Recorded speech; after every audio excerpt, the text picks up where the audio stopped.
Tengo algo para decirte, algo para contarte y quiero que seas bendecido. Bienvenido a mi podcast. Hola, ¿qué tal amigos? ¿Cómo están? Bienvenidos a un nuevo episodio. Qué lindo es volver a reencontrarnos a través del medio que vos me estés escuchando hoy. No sé de qué lugar me escuchás, no sé de qué país, de qué ciudad, pero qué bueno es poder conectarnos de esta manera. Y hoy quiero hablarte de algo que impactó mi corazón, que habló a mi corazón y que me está ayudando diariamente a ser más como Jesús. Creo que algo que lo caracterizaba a Jesús era su misericordia, era el ser compasivo, era el amar. Y esas son las cosas que impactan mi corazón de características de Jesús. Y lo vamos a ver en esta historia. Y esta historia es conocida, está en Juan capítulo 8, versículo 1 al 11. Y habla de un encuentro entre Jesús y una mujer que la iban a apedrear. Y ahí quedaron Jesús y la mujer solos, y San Agustín expresó con una frase ese encuentro de Jesús con la mujer, que él dijo: quedaron solos una gran miseria y una gran misericordia. Jesús le dijo a la mujer: ¿no te ha condenado nadie? Nadie, Señor, contestó ella. Y Jesús le dijo: entonces yo tampoco te voy a sentenciar ahora o a condenar.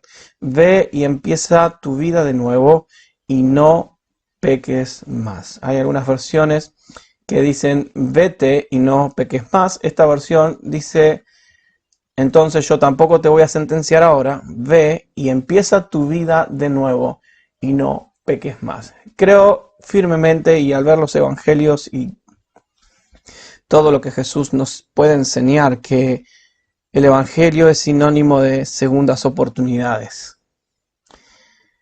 Y en esta historia nos presenta su concepción de la autoridad, o sea, la concepción que tenía Jesús de la autoridad.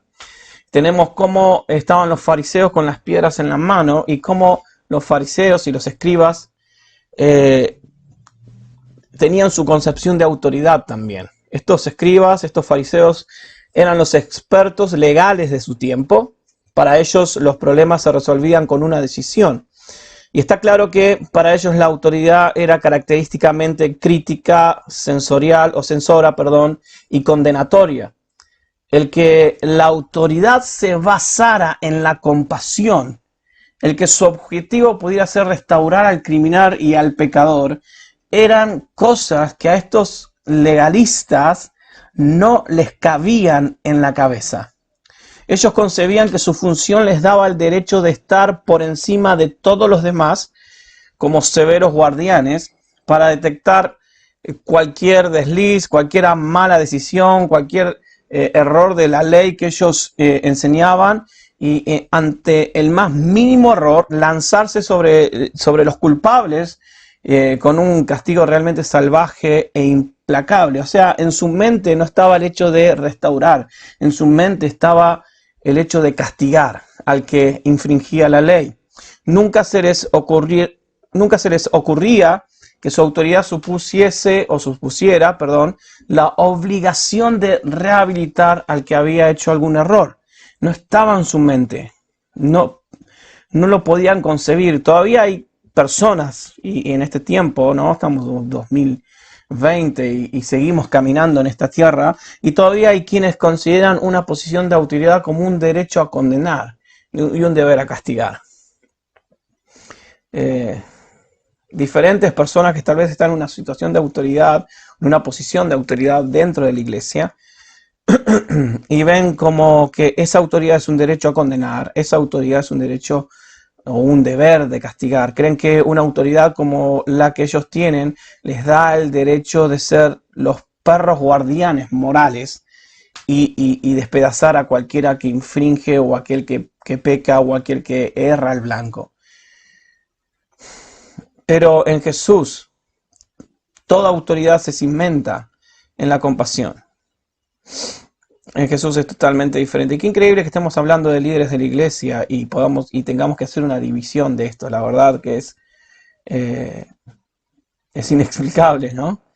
Y me encanta algo que dijo George Whitefield cuando vio a un criminal que iba camino a la horca, y él dijo: ese sería yo si no fuera por la gracia de Dios.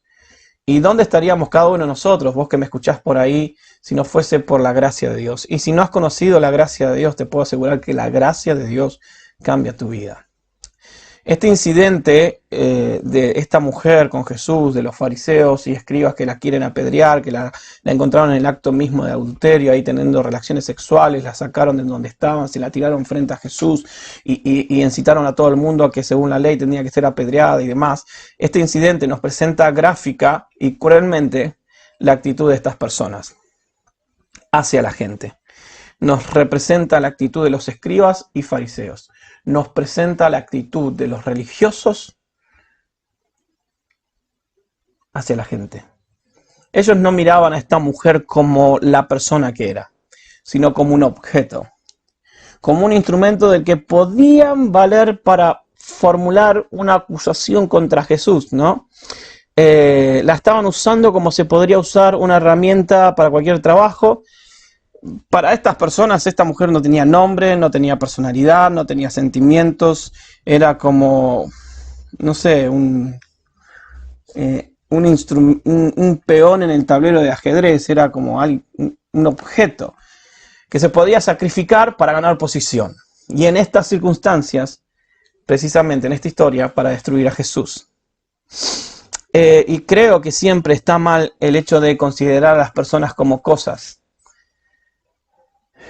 Si uno empieza, ya partís de considerar a una persona como una cosa o como un número de miembro dentro de una congregación, ya el hecho de hacerlo manifiesta totalmente, estás manifestando totalmente lo contrario al Espíritu de Cristo, al Espíritu de Dios. Isaías 45:3, Dios le dice a Ciro: yo soy el Señor, el Dios de Israel, que te pongo nombres. Y en la Biblia tenemos páginas enteras de nombres. Si tenés la Biblia en tu app, vas a ver capítulos enteros solo con nombres. Y es lo que nos leemos, ¿no? Siempre que agarramos la Biblia para leer, tratamos de evitar las genealogías y todos los nombres. Y esto es una prueba de que la Biblia piensa en las personas. Primero y principalmente, no como casos o números o de estadísticas, sino realmente como personas. Y el nombre propio de cada uno de nosotros es símbolo de nuestra persona. Y obviamente que es improbable que estos escribas y fariseos supieran ni el nombre de esa mujer, no tendrían ni idea quién eran. Para ellos no era más que un caso de adulterio terrible que podía ser usado como instrumento para conseguir su propósito y nada más. Entonces, en el instante en que las personas se convierten en cosas, ha muerto el espíritu del Evangelio. Y cuando leí esta frase dije: wow. En el momento que las personas se convierten en cosas, en miembros, nada más, solo miembros, en números, ahí murió el espíritu del Evangelio. Y Dios usa su autoridad para hacer que las personas se hagan buenas a base de amarlas. Para Dios, una persona no se convierte nunca en una cosa. Vamos a ver en esta historia la actitud de Jesús hacia un pecador. ¿Cómo es la actitud de Cristo hacia la actitud de los pecadores? Jesús en un primer momento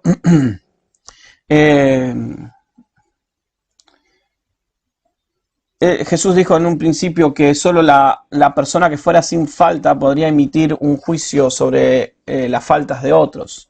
Jesús dijo en Mateo 7:1: no juzguéis y no os expondréis al juicio. También dijo que el que se apresurara a juzgar a su hermano sería como si tuviera una viga gigante en su ojo y trate de limpiar una pequeña ramita, una paja que tuviera el ojo de otra persona. Y una de las faltas más corrientes de la vida es que muchas veces nosotros exigimos niveles a otros, ¿no? Que nosotros ni siquiera lo tenemos a esos niveles, o tampoco tratamos de alcanzarlos. Y tantos de nosotros condenamos faltas en otros que están bien a la vista en nuestra propia vida, ¿no? Condeno falta de otro que yo tal vez hago, errores que yo también cometo. Y alguien dijo que la cualificación para juzgar no es el conocimiento, que está al alcance de cualquiera, sino la bondad a que se haya llegado, y ninguno de nosotros somos perfectos. A veces yo juzgo a la persona o a veces eh, eh, exigimos niveles a otras personas que ni yo pretendo alcanzarlos, ¿no? Y esto de las redes sociales nos ha llevado a convertirnos como, creo que el tomar un teclado con internet y empezar a escribir en muros de personas que están haciendo, que hacen, eh, creo que somos como estos fariseos, agarramos la piedra y la tiramos. Tiramos la piedra y escondemos la mano. Era también uno de los primeros principios de Jesús, el hecho de que nuestra primera reacción hacia alguien que ha cometido un error debe ser la compasión. Y yo quiero preguntarte hoy, X persona de la familia de la fe que comete un error, ¿cuál es tu primera actitud? Y creo que más de uno de nosotros estaríamos en la bolsa de los que tomaron la piedra. Pero Jesús, uno de sus primeros principios, era que la primera reacción hacia alguien que ha cometido un error, no le vamos a poner nombre a ese error, un error, debe ser la compasión. Y es interesante la labor del médico, ¿no? Se ha dicho que el primer deber del médico es a veces curar, aliviar, siempre ofrecer consuelo. Y cuando nos encontramos frente a alguien que ha cometido un error, y quiero que me escuches bien, nuestro primer sentimiento debería ser no el hecho de que no voy a tener nada que ver con una persona que sea capaz de hacer semejante cosa que hizo, sino que nuestro primer sentimiento tendría que ser ¿qué puedo hacer para ayudar a esa persona? ¿Cómo puedo yo tratar de anular las consecuencias de ese error? O sea, sencillamente tenemos que tener esta actitud de aplicar a los demás la misma misericordia compasiva que querríamos que nos muestren a nosotros si nos hubiese pasado algo igual. No parece tan sencillo, pero creo que las redes y todo lo que tenemos en nuestra era de comunicación ha facilitado el tirar piedras. A veces hago un recorrido por algunas redes sociales y veo como a pastores de renombres, no voy a nombrar a ninguno porque no viene al caso, pero el punto es que somos, acá en Argentina decimos gatillo fácil cuando a alguien le gusta tirar tiros rápidos, somos de piedras fáciles, ¿no? Somos de agarrar la piedra enseguida, no sé, a veces no hay piedra, pero encontramos una piedra para revolearla, para tirarla. Y es muy importante que comprendamos exactamente cómo trató a Jesús a aquella mujer. Bienaventurados los misericordiosos, porque ellos hallarán misericordia, ¿no? Y es fácil sacar una impresión totalmente errónea y llegar a la conclusión de que no, porque Jesús perdonó con facilidad a esa mujer y tomó de manera liviana el pecado que hizo, ¿no? Podemos tener ese pensamiento, como si el pecado no tuviera importancia. Pero lo que Jesús le dijo fue, yo no te voy a condenar ahora mismo, vete y no peques más. De hecho, Jesús lo que estaba haciendo no era suspender el juicio y decir, no te preocupes, todo está bien, sino que lo que Jesús dijo fue, no voy a dictar una sentencia definitiva ahora, ve y demuestra que puedes mejorar. Has pecado, vete, no peques más. No peques más y yo te voy a ayudar todo el tiempo. Cuando llegue el final, ahí vamos a ver cómo has vivido. O sea, vamos a ver un poco la actitud de Jesús hacia el pecador. Y la actitud de Jesús, lo primero que implicaba era que una segunda oportunidad. Qué lindo escuchar eso, ¿no? Cuando reprobás un examen y tienes un recuperatorio. Oh, o cuando uno metió la pata en el laburo, en el trabajo, y de golpe te dice tu jefe, bueno, vamos a intentarlo de nuevo. ¡Wow! Qué bueno escuchar esta palabra segunda oportunidad. Estas dos palabras, perdón, segunda oportunidad. Es como que si Jesús le dijera a la mujer que estaba ahí frente a todos y esperando las piedras, después lo que recibió no fue piedra, sino a Cristo mismo. ¡Wow! Tremendo eso. Sé que has estropeado las cosas, pero la vida no se terminó. yo te doy otra oportunidad de redimirte a vos misma. Impresionante. Ella estaba esperando las piedras y tal vez usamos un poco la imaginación, ¿no? Ahí tirada en el piso, habrá pasado vergüenza frente a todos. Y cuando el resto se fue, Jesús termina de ignorar a esa gente y se dirige a la mujer y les dice estas palabras. Alguien escribió por ahí: cómo me gustaría que hubiera algún lugar encantado que se llamara la tierra de empezar otra vez, en la que nos despojáramos a la entrada de todos nuestros errores, estreses e inútiles angustias egoístas, como el que se quita un abrigo viejo, pesado, frío de la lluvia, para no ponérnoslo ya nunca jamás. En Jesús tenemos el evangelio de la segunda oportunidad. Jesús mira a la mujer y dice: estás viva, todavía hay oportunidad, yo te doy una nueva oportunidad. Él está siempre intensamente interesado, no solo en lo que una persona ha sido, sino en lo que una persona puede llegar a ser. Jesús está interesado en vos, no en lo que has sido, solo en eso, sino en lo que vos podés llegar a ser. Él no dice que lo que hemos hecho no importa. Las leyes y los corazones quebrantados siempre importan, pero Él está seguro de que todos tenemos futuro, tanto como un pasado. El Evangelio, la respuesta de Jesús, siempre implica una segunda oportunidad. Y pienso en esto y cuánta gente ha quedado en el camino por no tener esta segunda oportunidad. Y hablo de personas que no era que... Hablo de personas que cometieron errores. Ministros tal vez que cometieron errores, gente que comete errores. No sé, a veces nos paramos en esa posición de fariseos y agarramos una piedra y este cantante cometió un error, no lo voy a escuchar más, ¿no? Como que, ¿qué onda, no? ¿Qué vas a hacer con eso? Pero tiramos piedras y la actitud hacia el pecador, la actitud hacia aquel que cometió un error es dar una segunda oportunidad. Y otra actitud de Jesús es que implica compasión.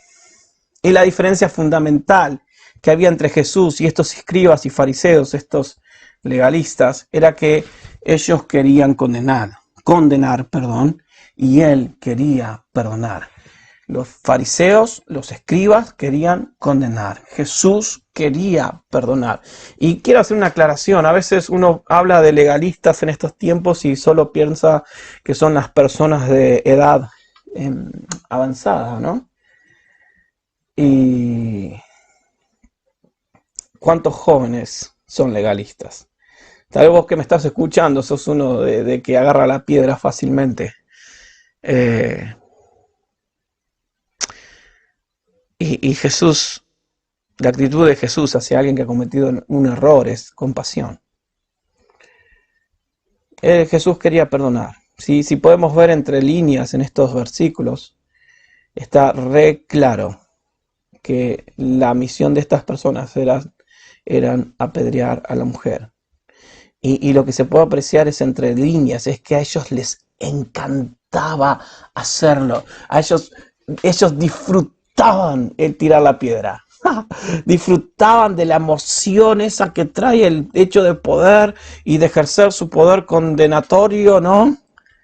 Y Jesús disfrutaba ejerciendo su poder perdonador. Impresionante.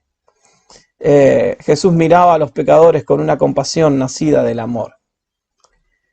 Y los escribas y fariseos los miraban con una repugnancia nacida de un sentimiento de propia justicia.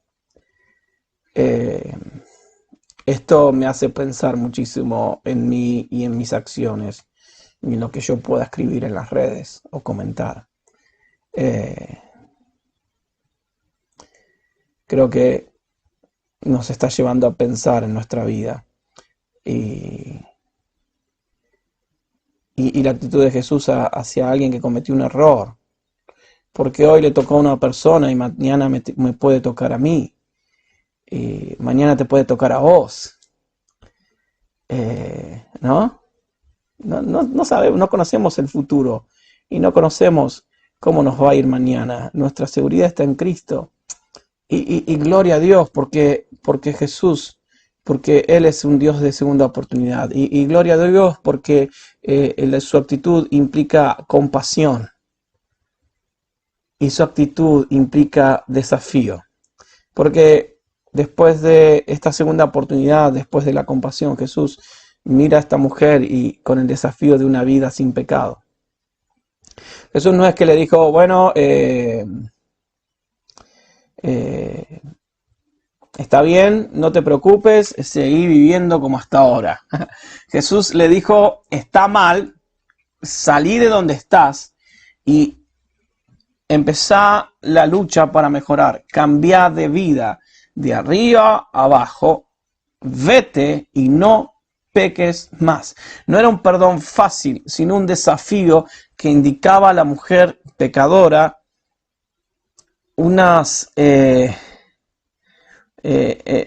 hecho de recibir una bondad con la que no había soñado jamás. O sea, Jesús se opone a una vida mala y le desafió a tener una vida buena. Jesús, esta mujer se encontró con una nueva oportunidad en su vida y con un desafío. Jesús le dijo, basta de vivir de esta manera y te desafío a que cambies de vivir. Y esto me hace acordar cuando Jesús se encontró con el paralítico del estanque, que en el momento en que este paralítico decidiera pararse, su vida iba a cambiar. Por eso Jesús le pregunta, ¿estás seguro que quieres ser sano? Y cuando mira a esta mujer y recibe bondad y recibe compasión, también implica un desafío. Y creo que el hecho de vivir para Jesús implica desafío para nuestra vida.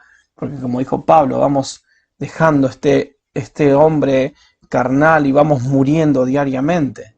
Y esta mujer se encuentra con Jesús, su vida iba a cambiar, pero iba a tener el desafío de cambiar de vida completamente. Y la actitud de Jesús también implica creer en la naturaleza humana. Si lo pensamos, nos vamos a dar cuenta que es realmente alucinante el hecho que Jesús le diga a esta mujer que había arruinado su reputación totalmente, ¿no? Esta mujer se había arruinado su vida. Que Jesús le diga, vete y no peques más. Lo maravilloso y alentador era ver la fe que tenía Jesús en la persona. Porque Jesús ve a esta mujer y le dice, vete y no peques más. ¡Wow! O sea, Jesús cree en vos. Dios cree en tu vida, en que vos podés salir adelante. Cuando se encontraba con alguien que se había descarriado, que se había equivocado, Jesús nunca le decía, eres una persona miserable, no cambias más, sin remedio. Y cuántas cosas a veces escuchamos, o alguien ha escuchado de sus progenitores, ¿no? Sino que cuando Jesús se encontraba con una persona que había errado el blanco, Jesús le decía, vete y no peques más. Él creía que con su ayuda el pecador podía llegar a ser un santo. Qué impresionante. Jesús cree en vos. Y imagínate yo empezar a amar al prójimo de esta manera que amaba Jesús. Imagínate vos empezando a usar las redes para no solamente, no realmente de ninguna manera tirar piedras, sino empezar a amar. Qué diferente sería todo. El método de Jesús no consistía en apabullar a la persona con el conocimiento, que seguramente ya tendrían de su propia miseria, ¿no? Cuando alguien viene a confesar un error, ya su cabeza lo aniquiló juzgándolo y ya está ahí, ya sabe, ya tiene conocimiento. Y Jesús no le mostraba su error, sino que Jesús lo que hacía era inspirar a la persona con ese descubrimiento de que eran santos en potencia, de que su vida podía cambiar, de que él confiaba que su vida podía salir adelante. Y eso en la mujer fue como una chispa que encendió su corazón. Y también la actitud de Jesús hacia el pecador es que implicaba advertencia. Nos encontramos cara a cara con la lección eterna. Jesús le dio a aquella mujer la posibilidad de elegir. Aquel día ella tuvo que elegir entre o volver a ese camino peligroso por el que había llegado hasta ese momento, o desde ese punto iniciar una nueva vida con Jesús. No conocemos la historia, cómo siguió, pero seguramente su vida cambió a partir de ese momento. Y toda esta historia que hemos visto de cómo Jesús trata al pecador, me llevó a reflexionar de qué lado estoy. ¿De qué lado estás vos? No sé. Tal vez vos que me estás escuchando, yo hoy te puedo decir, hay una nueva oportunidad. Dios cree en vos. Dios sabe que con su ayuda vas a salir del lugar que estás. Él te ama y Él te da misericordia. Él te desafía a cambiar de vida y lo vas a lograr. Jesús siempre te va a mirar con compasión. Él disfruta perdonarte, disfruta ejercer su poder y restaurarte. O también esto me lleva a pensar, es que yo tengo una piedra en la mano, o ignoro a los fariseos y empiezo a amar al que está perdido. A veces perdemos tanto el tiempo, ¿no?, en discutir con los fariseos y lo que estaban haciendo. ¿Qué piensas tú? ¿Estás mal? Y Jesús ignoró a los fariseos y Él decidió amar al pecador. ¿Cuál va a ser tu actitud, mi actitud? Yo quiero dejar las piedras a un costado, ignorar a los fariseos y escribas, ignorar a estos que disfrutan tirar piedras, y quiero empezar a amar y seguir a aquel que ama y disfruta restaurar vidas y perdonar, porque fue lo que me pasó a mí. Así que bueno, esto fue tremendo lo de hoy. Espero que hayas sido desafiado, bendecido y hayas disfrutado este audio, este podcast. Y gracias por seguirme, gracias por estar ahí del otro lado, en la plataforma que sea que me estés escuchando. Y bueno, nos vemos en nuestro próximo episodio.